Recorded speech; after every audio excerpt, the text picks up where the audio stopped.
अपने district administration और police को ये पैगाम देता हूं कि मैं इमरान खान का सिपाही हूं।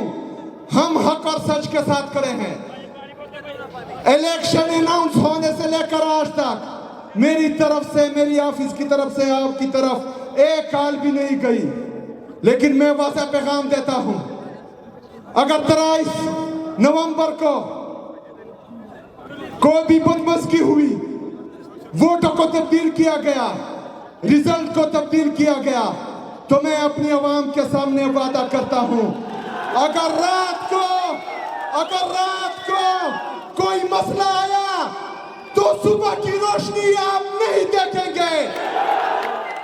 अगर सुबह को मसला आया तो मैं वादा करता हूं कि रात का अंधेरा आप लोग नहीं देखेंगे इंशाअल्लाह ताला। मेरा अजीज साथियों, ये पहला इम्तिहान है। इंशाअल्लाह ताला इसमें हम कामयाब होंगे इंशाअल्लाह।